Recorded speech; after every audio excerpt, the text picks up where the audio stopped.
These are my fingers: a Willow charcoal stick, charcoal pencil, blending stump, pan pastel applicator, and eraser. And this was a mistake. So today I'm going to use this paper as my sacrificial lamb to show you the technique for creating painterly charcoal drawings with these tools. Hello everyone, I'm Liu Gugu. Today we'll cover how to create soft and hard edges, how to layer charcoal to get darker values, and how I use my blending stump to achieve this result. So first, we're going to start with Willow charcoal. This is the most straightforward medium, and I use it in the early stage of my drawing workflow to map out where everything goes. It's very easy to erase and very easy to smudge, which makes it perfect for creating that soft texture. Just use your finger to smudge it like this. Easy and so satisfying.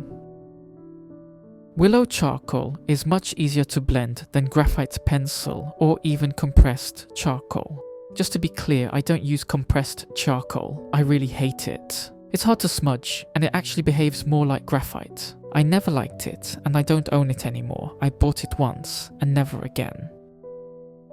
My main medium here is this charcoal pencil. Now, this can be turned into charcoal dust or powder by sanding it down. By turning it into charcoal powder, it feels like I'm painting rather than drawing, just painting with a dry medium. Now, to apply the powder, I use either my blending stump or my pan pastel applicator. People seem to have difficulty finding this tool, so let's try not using it today, but I'll still show you how the charcoal looks when applied with the pan pastel applicator, and how it looks with the blending stump. If you can't find this pan pastel applicator in your local art store, try searching soft tools on Google and you'll find plenty. I'm using Marie's because that's what I could get at my local art store.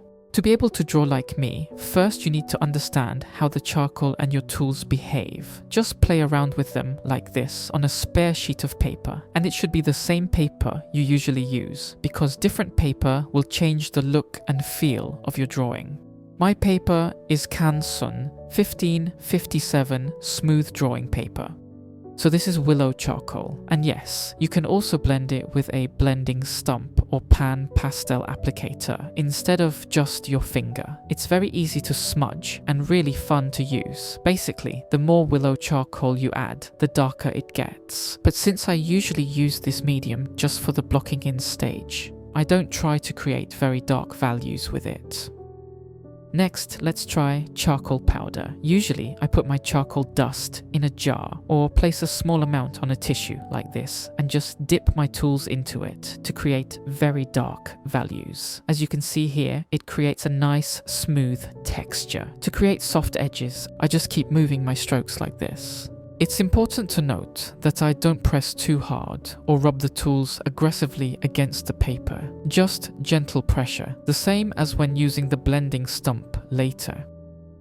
Now let's switch to the blending stump. Same idea, dip it into the charcoal dust and apply it to the paper.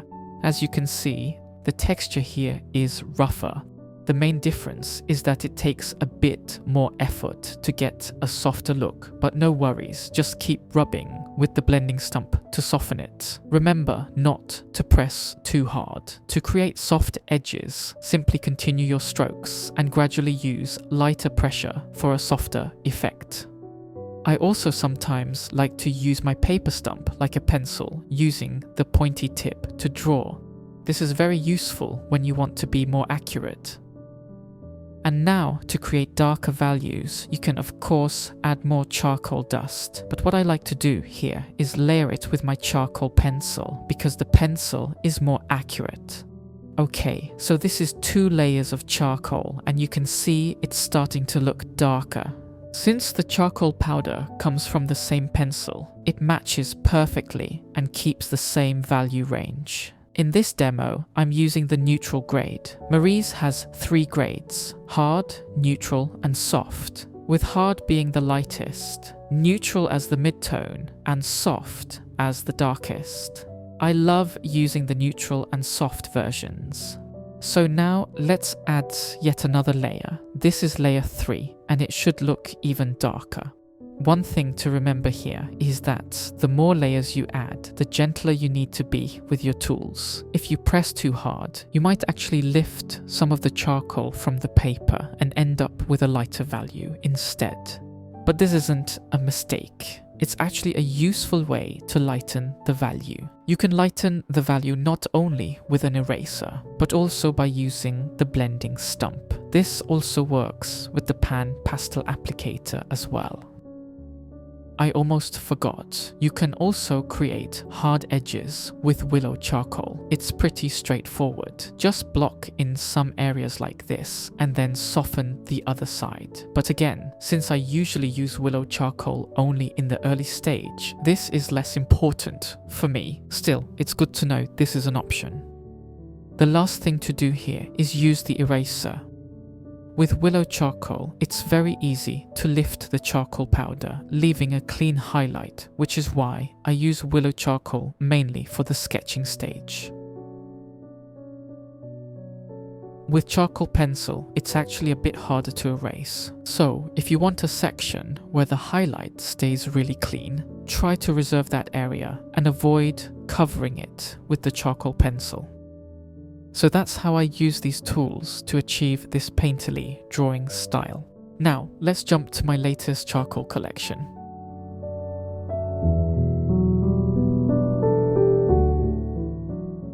Starting out, I'm using Willow charcoal. Since this video is about tools, I'm going to show my final drawing here in the corner. That way you can see more clearly what kind of effect I'm trying to create and how each stage builds towards it. Sometimes comparing with the end result is actually more useful than comparing with a photo reference if you want to follow my technique. I always find it helpful to keep the final look in mind, even in these very first strokes. Willow charcoal is perfect for this stage because it's soft and easy to adjust. It lets me sketch loosely without worrying too much about mistakes. At this point, I'm not thinking about details yet. I'm just mapping out the big shapes and deciding where everything will sit on the paper. It's like laying the first stones before building the whole structure. Now I'm refining with the blending stump. At this stage, I'm not adding any new charcoal. I'm just working with what's already on the paper. It's surprising how much you can shape and soften simply by moving the charcoal around. The blending stump gives me more control than my finger, letting me push the value into the places where I want it to be darker and soften where I want it lighter. Even without adding new layers, the drawing starts to look clearer and a bit more defined. It's about finding the balance between the areas I want to keep loose and the parts that need to be sharper. I'm starting to feel more confident about my early sketch, so now I begin the second layer using my charcoal pencil. At this stage, the drawing still feels light and open, but I'm ready to commit a bit more. The pencil lets me be more precise. It's easier to define the eyes, the nose, and the mouth without losing the softness underneath.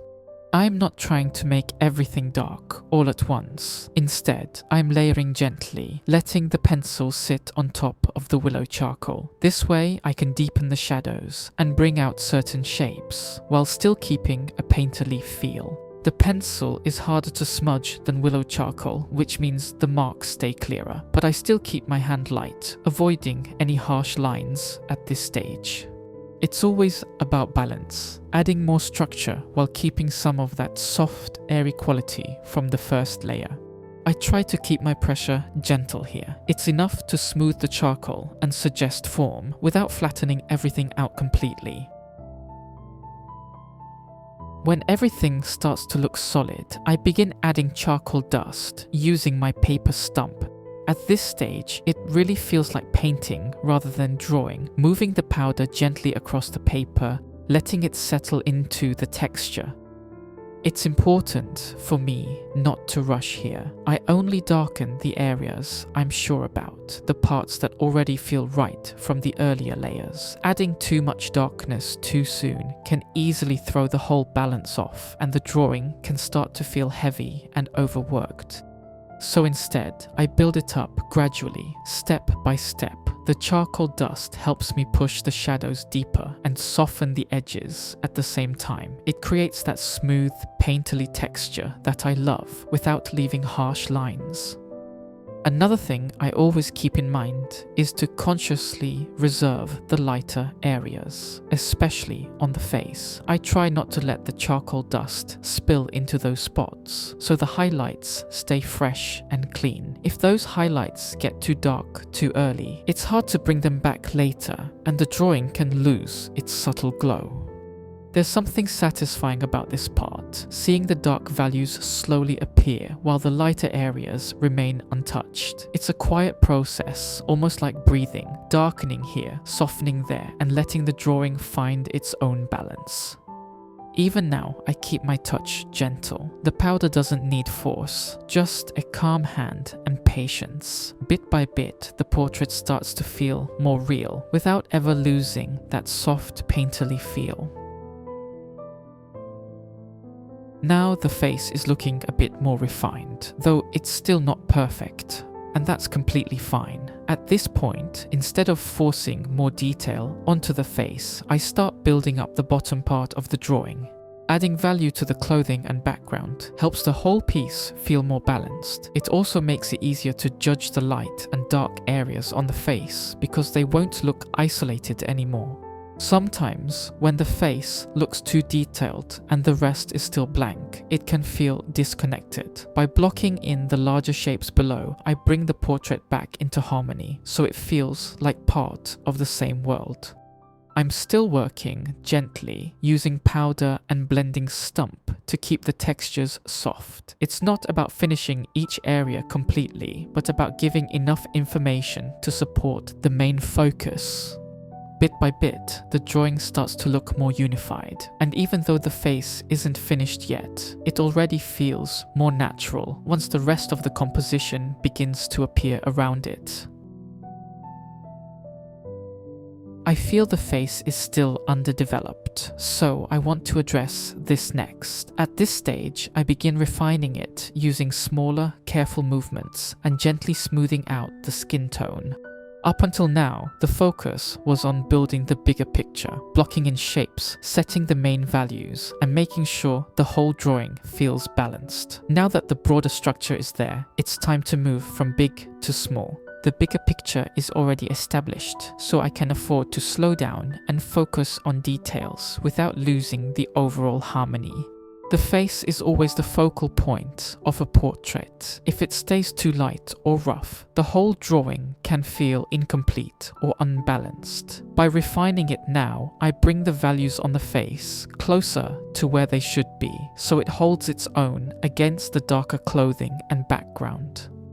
While I do this, I'm also carefully checking the proportions and the expression. Even the smallest change in the eyes, nose, or mouth can shift the mood of the entire portrait, sometimes in ways I don't expect. So it's a slow, deliberate process. Adding a little here, softening there, constantly stepping back to see the whole effect. There's something quiet and almost meditative about this part of the process. The earlier stages feel broader and more energetic, large shapes, bold marks, but now it's like the drawing is breathing more slowly. Each mark starts to matter more, and the face gradually begins to look like a real person, not just a collection of charcoal strokes. I keep reminding myself to stay gentle. Too much pressure can easily flatten the drawing or muddy the skin tone. It's better to add thin, transparent layers slowly, letting them build up until the texture feels soft but still alive. I also try not to over-smooth everything. A bit of charcoal grain and subtle variation keeps the skin from looking too flat or plastic. It feels more human, more natural. As I refine, I'm not aiming for photographic perfection. I'm looking for something that feels convincing, but still painterly, where softness and subtle suggestion are more important than crisp detail.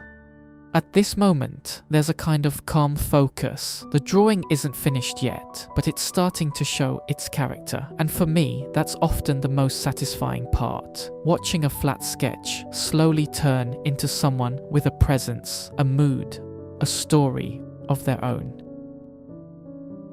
Now I'm moving to the hair area. At this point, the hair still feels a bit too light compared to the rest of the drawing, so I start adding darker value.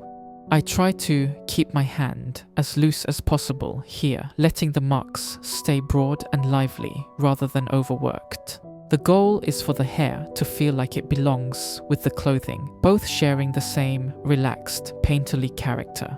I'm not chasing every single strand or tiny detail. Instead, I'm thinking in terms of larger masses of shadow and light and how they wrap around the head. This way, the hair complements the face without fighting for attention. By working loosely, I also keep the energy of the piece alive. The drawing feels more natural and expressive, rather than stiff or overly tidy. Even though the hair is quite dark, I still leave a few lighter gaps here and there to suggest shine and softness. It's always about finding that balance between control and freedom. At this stage, I begin by working on the inner part of the hair, meaning the areas away from the edges. I deliberately stay clear of refining the hairline or the outer silhouette for now. Instead, I focus on building the main mass of the hair first, getting the larger shapes and value structure in place. This helps me understand the volume and weight of the hair without getting distracted by the details around the face or the background. Once I feel more confident about how the hair sits as a whole, only then do I start moving towards the edges, gently refining where the hair meets the skin and where it meets the background. This part matters because it frames the face and adds character, but I try to keep it loose and soft so it doesn't feel too cut out. Finally, I develop the outer silhouette, letting it stay slightly abstract and textured. This contrast between the solid inner masses and the softer, broken outer edges keeps the drawing alive and painterly. Throughout this stage, it's really a balance between refinement and restraint, knowing when to push further and when to leave something suggested. And as always, I keep reminding myself not to tighten everything. Softness and variation make the piece feel more natural.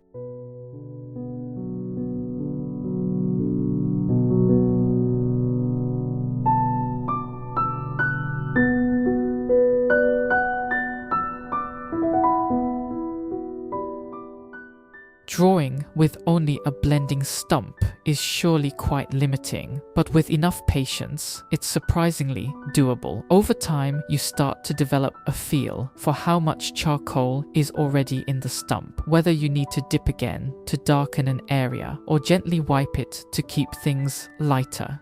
This sense doesn't come instantly, it grows with practice. It's almost like learning an instrument. The more you play, the more you understand its subtle range. And this subtlety is what makes the marks feel soft, natural, and painterly. At this closing stage, what matters isn't adding more detail everywhere, but choosing where to refine and where to leave things loose. It's a delicate dance between control and freedom, detail and suggestion. And in the end, that's really the heart of this technique. Using these simple tools, not just to copy what you see, but to create an impression that feels alive, textured, imperfect, and full of quiet character.